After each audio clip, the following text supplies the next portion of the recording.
Selamat pagi anak-anak. Bagaimana kabarnya hari ini? Selama 1 minggu kemarin, anak-anak sudah mengerjakan penilaian tengah semester. Jadi hari ini kita akan melanjutkan materi di tema 3, subtema 3, yaitu muatan IPA. Hari ini Miss akan menjelaskan tentang beberapa tokoh penemu dan bentuk penemuannya. Ayo kita mulai pembelajarannya. Coba perhatikan di sekeliling anak-anak, barang-barang apa yang anak-anak lihat. Kemungkinan besar ada smartphone, seperti yang anak-anak gunakan saat ini untuk menyaksikan video ini. Mungkin ada juga komputer, laptop, buku, lampu, televisi, hingga mobil atau motor. Coba anak-anak bayangkan, apakah barang-barang tersebut sudah ada 5.000 atau 2.000 tahun yang lalu? Kita harus berterima kasih kepada para penemu atas barang-barang yang memudahkan kita untuk beraktivitas sehari-hari. Sejak zaman dulu hingga saat ini, para ilmuwan terus mengembangkan teknologi yang dapat menunjang kesejahteraan manusia. Banyak penemu yang berinovasi dan berusaha menciptakan hal-hal baru. Temuan yang berhasil akan digunakan oleh banyak orang dan mendorong ilmuwan-ilmuwan muda untuk mengembangkan versi yang lebih baru lagi. Kita berutang pada para penemu yang tidak dapat dihitung jumlahnya. Tapi beberapa penemu berikut ini berhasil mengubah dunia dengan inovasi mereka. Ayo kita cari tahu lebih dalam tentang mereka. Yang pertama ada Marconi, yaitu sang penemu radio. Guglielmo Marconi lahir di Bologna 25 April 1874. Marconi adalah seorang insinyur listrik Italia dan peraih Nobel. Jadi, penghargaan Nobel itu dianugerahkan setiap tahun kepada mereka yang telah melakukan penelitian yang luar biasa, menemukan teknik atau peralatan baru, atau telah melakukan kontribusi luar biasa ke masyarakat. Penghargaan ini dianggap sebagai penghargaan tertinggi bagi mereka yang mempunyai jasa besar terhadap dunia. Marconi terkenal setelah mengembangkan sistem telegrafi tanpa kabel yang dikenal sebagai radio. Ia menerima Nobel bersama Kurt Brown pada tahun 1909. Saat berusia 20 tahun, Marconi terinspirasi oleh penemuan-penemuan Heinrich Hertz, yaitu mengenai gelombang elektromagnetik. Gelombang ini tak tampak oleh mata, hanya bergerak lewat udara dengan kecepatan suara. Marconi berpendapat bahwa gelombang tersebut dapat dimanfaatkan untuk mengirim tanda-tanda melintasi jarak jauh tanpa menggunakan kawat atau kabel. Komunikasi tersebut dapat berkembang melebihi telegram. Penemuannya berhasil setelah radio itu mengirim informasi mengenai rusaknya kapal SS Republik dan tenggelam ke dasar laut. Berkat berita dari radio tersebut, sebagian penumpang dapat diselamatkan. Pada tahun berikutnya, berhasil mengirim berita melalui radio dari Irlandia ke Argentina yang berjarak lebih dari 6.000 mil atau sekitar 9.656 km. Penemuan Marconi ini dapat kita rasakan manfaatnya sampai sekarang. Radio yang ada sekarang ditemukan oleh seseorang yang tidak kenal menyerah. Perjuangan yang melelahkan akan membuahkan hasil yang akan selalu diingat orang. Manfaat yang didapatkan dari radio dalam kehidupan sehari-hari antara lain pengiriman berita, hiburan, keperluan militer, penyelidikan ilmiah, dan tugas-tugas kepolisian. Selanjutnya ada Antonio Meucci atau pria Italia penemu telepon. Telepon merupakan alat komunikasi yang paling banyak digunakan pada zaman sekarang. Kegunaannya untuk menyampaikan pesan suara ataupun pesan teks kepada penerima pesan di tempat yang berbeda atau jarak yang jauh. Sebelum mengenal telepon, orang lebih banyak menggunakan mesin telegraf untuk mengirim pesan. Namun, ketika telepon sudah ditemukan, telegraf sudah mulai ditinggalkan.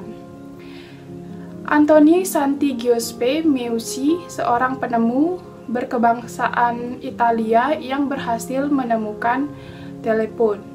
Imigran dari Firenze, Florencia, Italia ini menciptakan telepon pada tahun 1849. Antonio Meucci lahir di San Frediano pada tanggal 13 April 1808 dan pada tahun 1850 pindah ke Staten Island, New York. Pada saat itu, Meucci sakit parah dan memerlukan banyak pengobatan, sehingga istrinya terpaksa menjual beberapa alat-alat ciptaannya seharga $6 untuk biaya pengobatan. Setelah sembuh, Meucci bekerja keras siang dan malam untuk kembali membuat alat-alat ciptaannya. Banyak orang yang mengira bahwa penemu telepon adalah Alexander Graham Bell. Tetapi sebenarnya penemu telepon yang asli adalah Antonio Meucci. Oleh karena ada kesalahpahaman tersebut, maka diadakanlah Kongres Amerika pada tahun 2002. Kongres Amerika Serikat menetapkan Antonio Meucci sebagai penemu telepon. Pada September 2001, Meucci dengan resmi diterima sebagai pencipta telepon oleh Kongres Amerika. Meucci telah menciptakan telepon pada tahun 1849, sedangkan Bell membuat telepon pertama di Boston pada tahun 1876. Selanjutnya yaitu penemu mesin cetak. Gutenberg lahir di kota Mainz, Jerman pada tahun 1398. Ia bekerja sebagai pembuat barang dari emas. Ketika bekerja sebagai tukang emas di Mainz, ia mendapatkan ide membuat mesin cetak agar ia dapat menghasilkan banyak surat dalam waktu yang singkat. Gutenberg membuat acuan huruf logam dengan menggunakan timah hitam. Gutenberg membuat ratusan bentuk huruf untuk meniru bentuk tulisan tangan tegak bersambung. Setelah itu, Gutenberg membuatkan mesin cetak yang dapat bergerak, sehingga mempercepat proses pencetakan. Mesin cetak bergerak inilah sumbangan terbesar Gutenberg yang dikenal sampai saat ini. Selanjutnya, Carl Benz, yaitu penemu mobil. Carl Friedrich Benz dikenal sebagai penemu mobil dengan bahan bakar bensin atau gasolin pada tahun 1879. Pada tahun 1885, Carl Benz pertama kali membangun mobil bahan bakar bensin bernama Motorwagen. Pada saat Benz berusia 19 tahun, ia lulus sebagai sarjana mesin dari University of Karlsruhe. Pada saat bersamaan, Benz memikirkan konsep tentang sebuah mobil dan sebuah kereta kuda tanpa tenaga kuda. Mimpi Benz menjadi kenyataan pada tahun 1883. Ia mulai membuat Motorwagen dan melakukan uji coba. Orang-orang yang melihat uji coba Motorwagen mulai mengejek karena mesin itu terus-menerus menabrak tembok. Namun, Benz terus memperbaiki kesalahan pada mesin tersebut. Ketika diuji coba kembali, Motorwagen dapat berjalan tanpa ditarik kuda. Orang-orang pun mulai tertarik Motor wagon itulah yang menjadi awal munculnya mobil. Selanjutnya, penemu kereta api, William Murdoch, yaitu penemu kereta api merupakan salah satu alat transportasi yang banyak disukai orang. Karena selain yang harganya terjangkau, kereta api juga tidak terkena macet seperti bis karena mempunyai rel atau jalur khusus. Kereta api ditemukan pada tahun 1784 oleh William Murdoch, seorang ilmuwan berkebangsaan Inggris, lahir pada 21 Agustus 1754 di Lugar, Skotlandia. Dalam perkembangannya, kereta api mengalami beberapa perubahan seiring dengan meningkatnya kebutuhan manusia dan tersedianya sumber energi. Kini telah hadir kereta api yang super cepat, kereta api monorail atau hanya dengan satu rel, kereta api magnet, dan lain sebagainya. Dahulu, sinyal yang digunakan adalah sinyal mekanis, seperti bantuan petugas di setiap perlintasan kereta. Saat ini, sinyal yang digunakan adalah sinyal elektris, seperti tersedianya pengeras suara di setiap perlintasan kereta atau monitor mini yang disediakan di setiap gerbong kereta. Penemuan William Murdoch ini sangat bermanfaat bagi orang banyak. Selanjutnya, penemu komputer. Komputer yang dipakai saat ini memiliki kecanggihan dari sisi hardware maupun software. Maraknya penggunaan komputer dewasa ini tidak terlepas dari upaya yang dilakukan Charles Babbage. Diambil dari berbagai sumber, Charles Babbage dikenal sebagai penemu komputer pertama. Ia merupakan pelopor atau penemu komputer pertama kalinya. Charles Babbage menjadi ilmuwan yang karyanya tampak menjadi cikal bakal bagi komputer mutakhir pada hari ini. Pada 1791 sampai 1871, ia menemukan mesin penghitung yaitu Difference Engine No. 1. Mesin penghitung ini menjadi salah satu ikon paling terkenal dalam sejarah perkembangan komputer dan merupakan kalkulator otomatis pertama. Charles Babbage yang dijuluki Bapak Komputer itu berkontribusi terhadap dunia komputer. Charles Babbage yang lahir 26 Desember 1792 di Inggris merupakan anak dari Benjamin Babbage, seorang banker.